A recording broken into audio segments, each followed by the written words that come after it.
모든 건강한 그리스도인의 삶과 섬김은 하나님에 대한 올바른 지식으로부터 출발해야 합니다. 우리의 문화나 개인이 왜곡한 하나님이 아니라 성경에서 말씀하는 하나님에 대한 참된 지식입니다. A.W. 토저라는 목사님은 현대인들은 하나님을 생각할 때 하나님의 어미하심과 주권과 그리고 선하심 안에서 이분을 보는 것이 아니라 인간과 비슷한 하나님을 만들어내서 믿고 있다라고 말한 적이 있습니다. 하지만 이것은 진정한 하나님일 수가 없는 것입니다. 또한 신학자 제임스 패커는 현대인은 사람에 대해서는 대단히 중요하게 생각하지만 일반적으로 하나님에 대해서는 별로 중요하게 생각하지 않는다. 일반 사람들은 고사하고 신자 역시 하나님이라는 말을 사용할 때 마음속으로 신적 어미하심을 생각하는 경우가 매우 드물다라고 주장하였습니다. 여러분, 이것이 바로 현대 기독교의 빈약함이며 기독교인의 삶과 헌신의 아쉬움이라고 말할 수 있습니다. 이런 점에서 오늘 본문은 우리의 시선을 하늘 위의 영적인 세계, 또 다른 현실로 인도하고 있습니다. 그곳에는 하나님의 영광과 어미하심과 하나님의 능력과 절대 주권이 존재합니다. 하늘 보좌에 대한 모습과 그분께 끊임없이 경배를 드리고 있는 천사 수행원들에 대한 묘사가 곳곳에 나타나고 있습니다.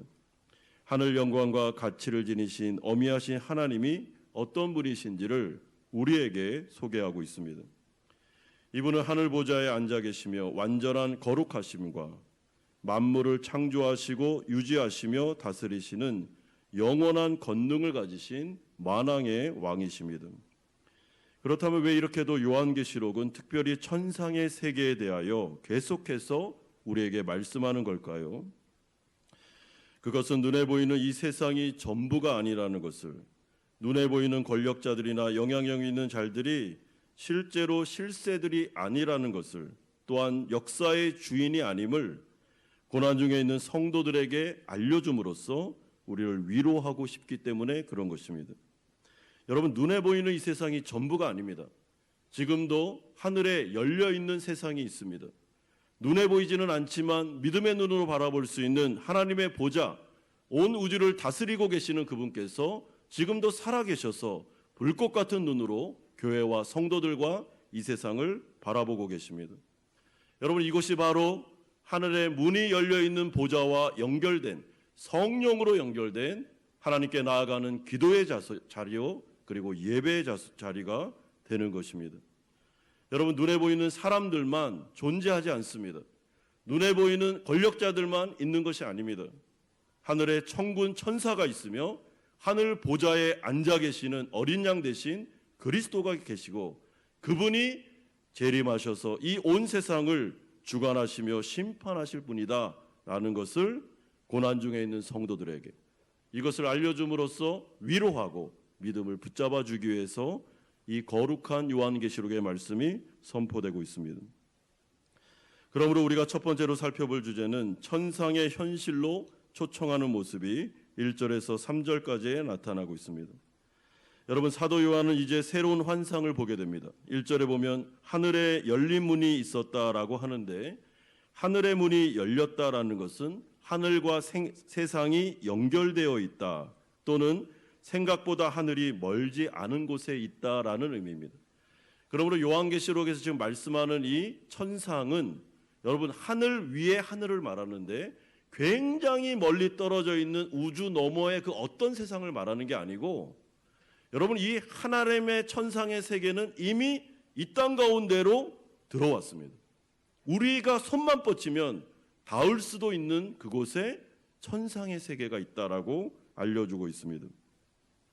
이에 대하여 요한은 성령에 감동되어 그리스도의 초청으로 하늘의 열린 문을 통하여 천상의 세계로 들어가고 있습니다. 그렇다면 그리스도께서 요한을 천상의 세계로 초청하신 이유가 무엇이겠습니까? 여러분, 1절에 보면 이후에 마땅히 일어날 일들을 요한을 통하여 성도들에게 보여주고 싶었기 때문이다라고 말씀하고 있습니다. 이것은 온 세상을 주관하시는 하나님께서 마지막 때에 이 세상을 어떻게 심판하실 것인지, 또한 만물을 어떻게 새롭게 하실 것인지를 성도들에게 알려주고 싶은 것입니다. 그래야 성도들이 현재의 네로 황제나 또는 도미티아누스 황제에게 받고 있는 박해와 핍박을, 다양한 고난으로 인한 순교의 문제를 인내하면서 믿음으로 극복하고 살아갈 수 있기 때문에 그런 것입니다. 그리고 이것은 현재를 사랑하는 우리들, 하나님의 백성들인 성도들에게도 동일하게 들려주는 하나님의 놀라운 약속의 말씀입니다. 여러분, 사도 요한이 최초로 보게 된 천상의 광경은 2절과 같이 하늘에 베풀어진 보좌와 그 보좌 위에 앉으신 그리스도의 모습을 발견하게 됩니다. 여기서 하늘의 보좌라는 것은 온 우주를 다스리는 왕권을 뜻합니다. 그렇다면 이분은 과연 어떤 분이실까? 8절은 이분을 전능하신 이라고 말하고, 전에도 계셨고 이제도 계시고 장차 오실 분, 그러니까 9절에서 10절에 말씀하는 것처럼 세세토록 영원히 살아계신 분, 그리고 11절에서는 그분이 바로 우리 주 하나님이다라고 말씀해 주고 있습니다. 그분은 멀리 계신 분이 아니라 우리의 주인 되시고 우리의 목자 되시고 우리의 하나님이 되신, 지금도 살아 역사하시는 분이시다라는 것을 알려주고 있습니다.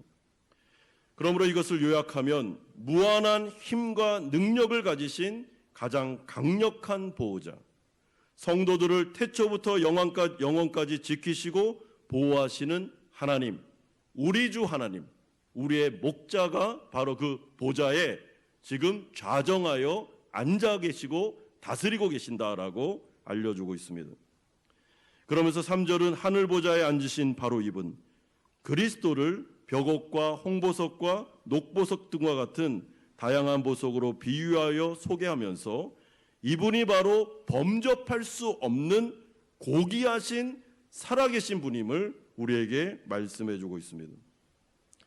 여러분, 그렇다면 이 모든 하늘 보좌와 그 보좌에 앉아 계신 이의 모습을 하나님께서 요한을 통해서 하나님 나라 백성들인 우리들에게, 또한 초대교회 성도들에게 알려주시는 목적이 무엇입니까? 여러분, 이들은 지금 굉장한 어려움의 현실 가운데 처해 있습니다. 로마 네로 황제나 또한 도미니티아누스 황제 등과 같은 아주 악한 왕들의 통치를 받으면서 이들은 핍박과 환난 속에 옆에 있었던 성도들이 순교를 당하는 그런 일들이 자행되고 있었습니다. 예수를 믿는다는 이유로 그들은 핍박을 받아 가정에서 쫓겨나고 사회로부터 쫓겨나서 경제적인 어려움을 겪고 있었습니다. 이들의 눈에 보이는 것은 네로 황제, 도미티아누스 황제, 그런 권력자들, 이들이 너무나도 무섭고 너무나도 두려운 그런 그 현실만을 바라보고 있었습니다. 그런데 이 가운데 주님께서는 요한을 통해서 이들의 영적인 눈을 열어주고 있습니다. 눈에 보이는 네로 황제나 도미티아누스 황제만 실세 권력자들이 아니고 그 위에 계시는 보좌에 앉아 계시는 살아계신 그리스도, 그분께서 이 네로와 도미티아누스 뿐만 아니라 로마와 더 나아가서는 모든 강대국을 다 주관하고 계시는 역사의 주관자다. 그분이 지금 살아계시며 세세토록 영원히 계시고 그분이 전능하신 하나님일 뿐만 아니라 교회와 성도들을 지키고 보호하시는 분이시다라는 것을 말씀해 주고 있습니다. 그러므로 네로 황제가 살아있는 그 왕궁이 온 우주를 주관하는 컨트롤 타워가 아닙니다. 여러분, 온 우주의 역사를 컨트롤하고 있는 종합 상황실은 바로 천상의 세계에서 요한이 지금 바라보고 있는 그 보좌, 거기에 앉아 계시는 그리스도께서 이 모든 것들을 다 주관하고 계십니다. 그리고 하늘 이 보좌는 견고하고 영원합니다. 그 누구도 이 보좌를 범접할 수 없을 정도로, 넘볼 수 없을 정도로, 무너뜨릴 수 없을 정도로 완벽하게 견고한 곳이 바로 이 천상의 보좌다. 그 누구도 흔들 수 없다라는 것을 말씀해 주고 있습니다. 그러므로 하나님의 역사는 반드시 성취될 것입니다. 그 누구도 네로 황제나 도미티아누스뿐만 아니라 악한 그 누구의 통치자도, 그 어떤 권력자도 절대로 하나님의 나라를 막아서거나 방해할 수 없습니다.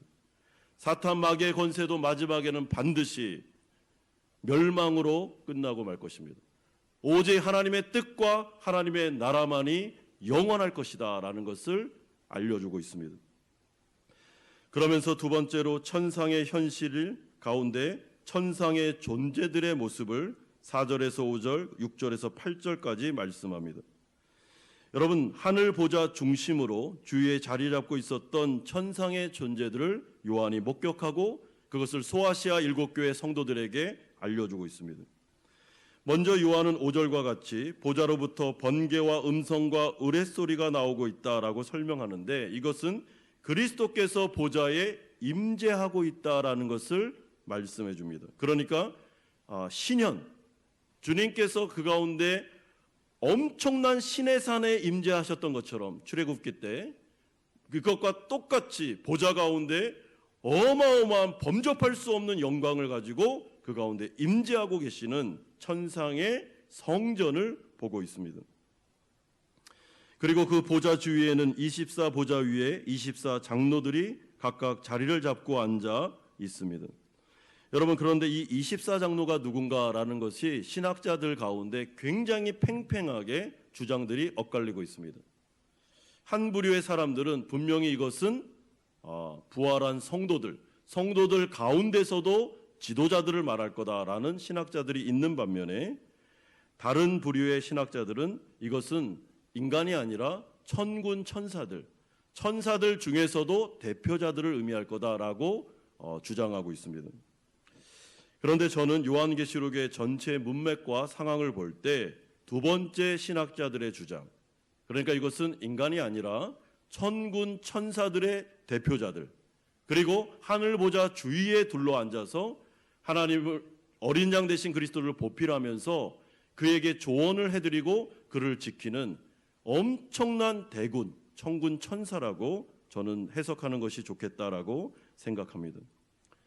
그리고 이들은 모두 흰옷을 입고 머리에 금관을 쓰고 있으므로 거룩한 통치자일 뿐만 아니라 모두 다 전쟁에서 이기고 돌아온 승리자임을 말씀해주고 있습니다.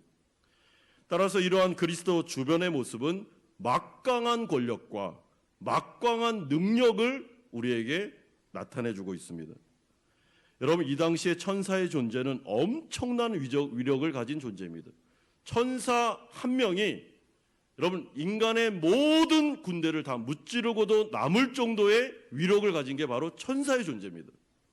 그런데 24 천사의 대표자들, 천군 천사를 거느리고 있는 그런 장관급에 되는 천사들이 그 보좌 주위를 호위하고 있다는 것은, 여러분, 이 보좌는 어느 누구도 넘보거나 범접할 수가 없는 것이죠. 또한 그리스도 보좌 앞에는 5절과 같이 보좌 앞에 켠 등불 7이 있는데 이는 하나님의 7 영이다라고 소개해주고 있습니다. 여러분, 하나님의 7 영은 성령을 의미합니다. 따라서 성령님은 성도들에게 구원을 적용시키는 분으로서 위로자요 보호자가 되십니다. 그러니까 정확한 표현은 아니지만 보좌에 앉아 계시는 그리스도와 그리고 이 땅을 살아가고 있는 고난 중에 있는 성도들의 중간에서 그리스도와 성도들을 연결시키면서 하나님의 말씀을 전해주고 이들을 위로하고 보호해주고 그리스도와 성도들을 긴밀하게 연결시켜주는 분, 이분이 바로 성령 하나님이 되는 것입니다. 따라서 부활하신 예수 그리스도는 성도들과 저 멀리 떨어져 계신 분이 결코 아니십니다. 제가 아까 말씀드린 대로 이 천상은 하늘 위에 하늘, 우주의 저 멀리 계신 어느 곳에 있는 보좌가 아닙니다. 여러분, 우리의 굉장히 가까이 계셔서 우리를 지키시고 보호하시고 하나님의 능력을 주시는, 끝까지 우리에게 하나님의 위로를 주시는 바로 그 보좌가 우리와 아주 가까이 있음을 알려주고 있습니다. 또한 6절에서 8절까지는 보좌 가운데와 보좌 주위에 있는 네 생물에 대해서 소개하는데, 첫째는 힘을 상징하는 사자와 같고, 둘째는 능력과 충성을 상징하는 송아지와 같고, 셋째는 지혜를 상징하는 사람과 같으며, 넷째는 민첩함을 상징하는 독수리와 같은 네 생물들이 그것을 호위하고 있다라고 말씀해주고 있습니다. 그런데 이 네 생물의 앞뒤는 특이하게도 모두가 다 눈들이 가득했습니다. 여러분, 이것은 이들이 정신을 바짝 차리고 마치 경호원들처럼 보좌 주위를 완벽하게 감시하면서 그를 지키고 보호하는 것을 의미합니다. 그러면서 이들은 8절과 같이 밤낮으로 쉬지 않고 보좌에 앉으신 그리스도를 향해서 거룩하다, 거룩하다, 거룩하다라는 찬양을 3번씩이나 반복하여 올려드리고 있습니다. 여러분, 거룩하다라는 이 찬송을 무려 3번씩이나 계속해서 반복하는 이유는 이분이 바로 피조물과는 완전히 구별된 전능하신 하나님, 영원하신 하나님, 인간은 상상도 할 수 없는 바로 그분. 여러분, 인간의 언어가 표현할 수 없는, 인간의 언어로 완벽하다라고 말할 수밖에 없는, 그러나 그 완벽함이라는 단어도 불충분한, 완전히 거룩하신, 엄청난 뛰어나신, 전능하신 하나님이다라는 것을 계속 찬송을 통해서 알려주고 있습니다. 그러므로 요약을 하면 이러한 모습은 인간의 생각과 이성을 완전히 뛰어넘는, 인간은 결코 상상할 수도 없는 어마어마한 능력과 권세와 지혜와 힘과 초월성을 가지고 계신 하나님, 그분이 바로 우리의 주님, 보좌에 앉아 계시는 그분이다라고 알려주고 있습니다. 그러므로 이러한 하나님을 나의 하나님으로, 나의 목자로, 나의 영원한 아버지로 모시고 있다는 것만으로도 엄청난 축복임을 알려주고 있습니다. 여러분, 이 세상에 있는 권력자와 통치자들, 정말 유명한 사람들 우리가 만날 수나 있습니까? 여러분, 그런 사람들 우리 만나줍니까? 만날 뿐만 아니라 우리와 친밀한 관계성을 맺어줍니까? 절대로 그렇게 안 합니다. 여러분, 보통 사람은 그런 권력자들 앞에 갈 수도 없습니다. 사인도 못 맞습니다. 우리의 관심도 없습니다. 그러나 오늘 보좌에 앉으시는 이분은 이 세상에 있는 권력자와 통치자가 아닙니다. 그 정도의 능력을 가지신 분이 아닙니다. 완벽한 전능하심과 그리고 아름다우심과 선하심과 인자하심과 인간의 언어로는 표현할 수 없는 거룩하신 그 하나님이 우리와 친밀한 관계를 맺으시고 우리에게 아버지가 되어주시며 목자가 되어주시며 우리의 왕이 되어주시는 이분이 우리와 굉장히 가까이 계셔서 우리를 지켜 보호하고 계시다라고 요한은 환상을 통해서 이 천상의 세계를 본 다음에 고난 중에 있는 성도들에게 알려주고 있는 것입니다. 여러분, 그렇기 때문에 우리는 이 세상을 살아가면서 홀로 살아가는 자들이 아닙니다. 우리를 눈동자와 같이 지켜보고 계시는 분이 계십니다. 우리를 사랑하시는 분이 계십니다. 그분은 능력자며 보호자며 위로자이고 거룩하신 분이십니다. 따라서 이 말씀을 통해서 하나님께서 요한을 통해서 지금 하고 싶은 말이 무엇입니까? 네로를 두려워하지 말고, 도미티아누스를 두려워하지 말고, 이 세상에 눈에 보이는 그 권력자들, 너무나도 무서운, 정말 자신의 권력으로 모든 것들을 다 휘두를 것 같은 그들을 바라보면서 마치 그들이 내 인생을 주관하는 것처럼 생각하지 말고, 우리가 혹여나 순교한다 할지라도 우리의 영원한 운명은 하나님께 달려 있으며 반드시 승리하게 될 것임을 믿고 이 세상에 그런 자들을 두려워하지 말고 하나님을 두려워하고 하나님 앞에 인생을 맡기며 살아가라고, 믿음으로 살아가라고, 그분에게 기도하라고, 그분에게 기도의 제목을 가지고 나아가라고 말씀해주고 있습니다. 여러분, 우리가 다음 주에 살펴보겠지만 요한계시록의 5장에 가보면 이제 이 천상의 세계를 소개한 다음에 그리스도인들의 기도가 향기가 되어서 이 보좌로 올라가는 모습이 나타나게 됩니다. 여러분, 그것이 바로 성도가 이 세상을 살아갈 수 있는 유일한 방법입니다. 그러므로 하나님께서는 교인들을, 성도들을, 교회를 위로하기를 원하십니다. 옥에 갇혀 있는 성도들, 순교를 앞에 두고 있는 성도들, 핍박과 어려움이 너무나도 많았던 초대교회 성도들, 또한 이 자리에 앉아 계신 우리 사랑하는 성도들, 인생의 고달프고 어렵고 힘든 문제를 매일마다 부딪히면서 어떻게 하루를 살아갈까, 어떻게 하루를 버틸까, 믿음으로 산다는 것이 무엇일까 고민하며 두려워하며 살아가는 우리 성도들에게 하늘에 건재하신 보좌에 앉아 계신 그리스도가 계심을, 그분이 우리의 하나님이시며 전능하신 분이심을 알려주므로 그분에게 기도하라고 말씀해주고 있습니다. 그러므로 마지막 세 번째로 천상의 현실 가운데 이 천상의 분위기가 어떤지 6절과 9절에서 11절은 말씀합니다. 여러분, 사도 요한은 먼저 6절을 통해 보좌 앞에 수정과 같은 유리바다가 있고라고 설명하고 있습니다. 여기서 말하는 수정과 같은 유리바다는 맑고 고요한 상태, 완벽한 평화로움을 보여주고 있습니다.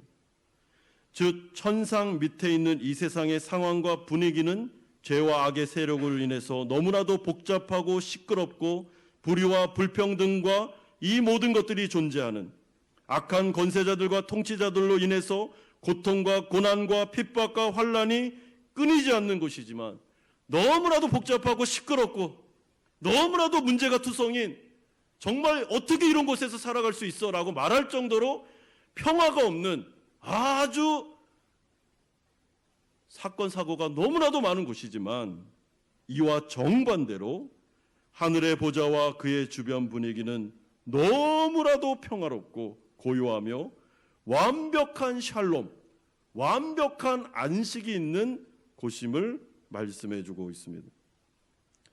여러분, 이것이 뭘 의미할까요? 여러분, 이 세상은 너무나도 시끄럽습니다. 문제투성입니다. 우리의 인생만 봐도 하루가 너무나도 고달프고 일들이 많습니다. 그런데 하늘 보좌는 평안합니다. 아무 문제가 없습니다. 모든 것이 하나님의 뜻대로 정확한 타이밍에 정확하게 주님의 뜻에 따라 이루어지고 있습니다. 완벽한 샬롬입니다. 이게 뭘 보여줍니까? 하나님은 이 세상의 악한 자들을 조용히 비웃고 계시면서 너희들이 하려면 다 해보라.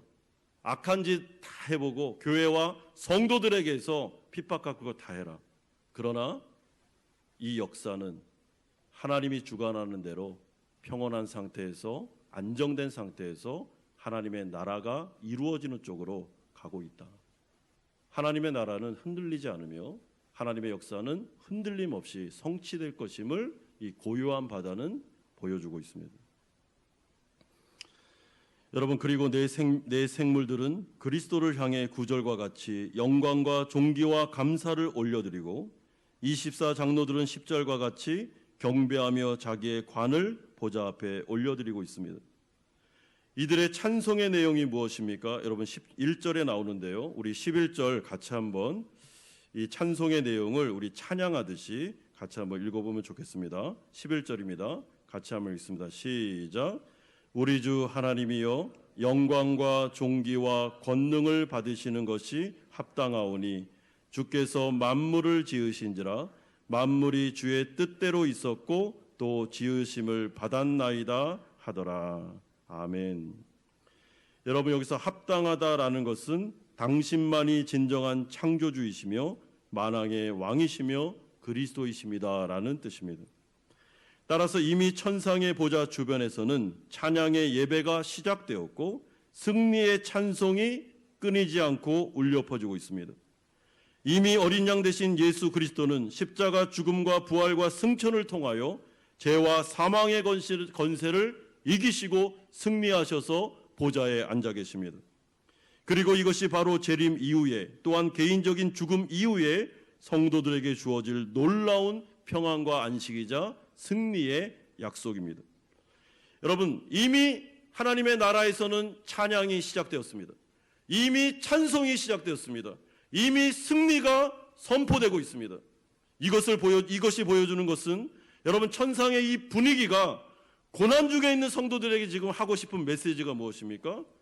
여러분들에게는 결국에는 승리가 있음을, 반드시 그리스도의 승리에 참여하게 될 것임을, 그리고 천상에서 울려 퍼지는 이 놀라운 예배와 찬송 가운데 영원한 세계 안으로 들어가 안식을 얻게 될 것임을 성도들에게 알려주는 것입니다.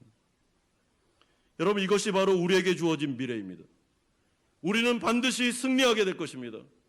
영원한 하나님의 나라에서 영원한 찬송을 올려드릴 것입니다.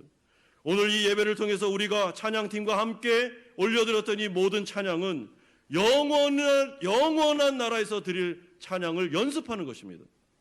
그리고 그 찬양 가운데 이미 전쟁은 선포되었으며 전쟁의 승리는 약속되고 있음을 우리에게 알려주고 있습니다.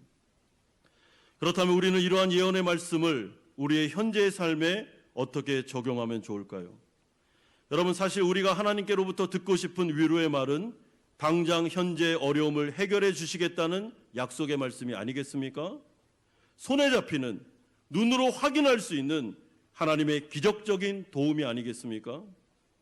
그런데 하나님은 그런 위로와 확신의 말씀은 별로 하시지 않고 왜 추상적인 것처럼 보이는 천상에 대한 이야기만을 하고 계실까요?